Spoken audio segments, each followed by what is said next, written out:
Guys, okay, hari ni saya bawa anda ke satu kedai. Okay, level kedai ni adalah Rising Star. Okay, so this is Pizza Medira. Dia apparently ada buat satu pizza yang local homemade pizza. Buat video sikit boleh bang? Buat gambar video sikit boleh? Oh, comel. Pizza Medira. Dan inilah, okay, this is the place. Dalam kapung. Pizza special dalam kapung. Okay, that's the selling point dia lah. Okay, so this is the store, this is the place. Dah tu tempat makan dia lah. Okay, makan dia and semua ni looks really nice, but nanti saya tunjukkan ada menu dia macam mana dan kita akan masuk dalam kedai nanti lagi. So kita pergi tengok dulu lah macam mana. So let's go inside.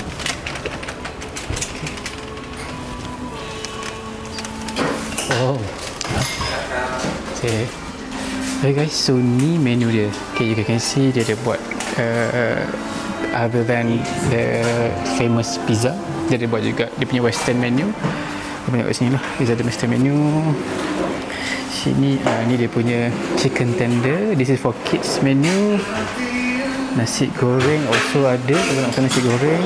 Western series talam, dan ni lah, this is the specialty dia, pizza kambing. Yang mana paling special bang selalu yang datang sini? Kalau paling special kita ada pizza kambing bakar. Pizza kambing bakar. Kambing bakar tu dia basically pizza homemade. Homemade, lepas tu pun dia ada topping yang kambing bakar. Kambing bakar lah.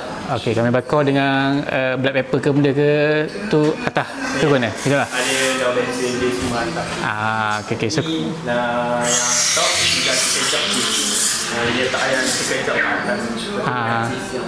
I see. Okay. Terima kasih bang. Thank you. Okay guys, so tu dia guys, korang dengar dua menu dia. All in all guys, this place terletak dekat Kampung Jeram Mane, Kuala Terengganu. Okay, so this is dalam dia. Kita keluar sekejap. Terima kasih bang. Okay, this is the outside.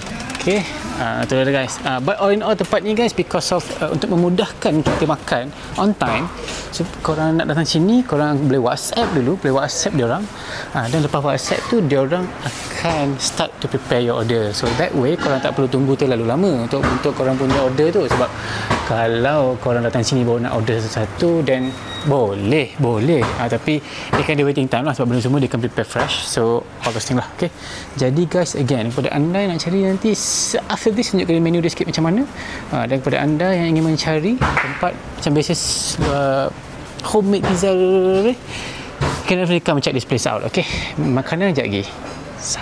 Okay guys, samping tadi dia ada juga indoor sitting place. This is quite nice, ada aircon semua benda. So kalau korang nak cari like indoor place, this is your ni lah. Okay, ada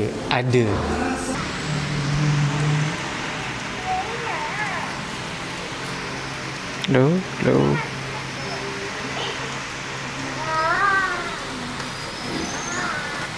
Okay guys, so ni ada dua menu yang kita orang cuba hari ni lah. Maybe kita akan add on another menu lagi, but this is the two menus yang ada lah. This is dia punya homemade special pizza Medira tu. Yang ni saya rasa yang kambing kot, siapa tak ingat dah, beef maybe, beef bakar maybe, and this one is a jalapeno chicken tender.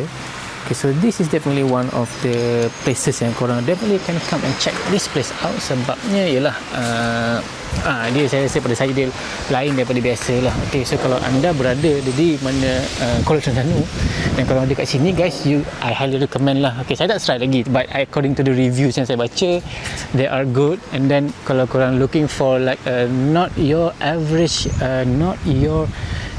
pizza experience, then you can definitely come check this place out lah. This is Pizza Medira, Kampung Jeram Mane. Text diorang, check out their Instagram, text diorang first before korang datang, so that diorang can prepare stuff earlier on, so that you guys tak tunggu terlalu lama for that freshly baked pizza to siap. Okay, so guys, that will be it for today. Thank you so much for watching. Saya akan jumpa dalam video seterusnya. Don't forget follow for more, dan I'll see you guys then in the next video.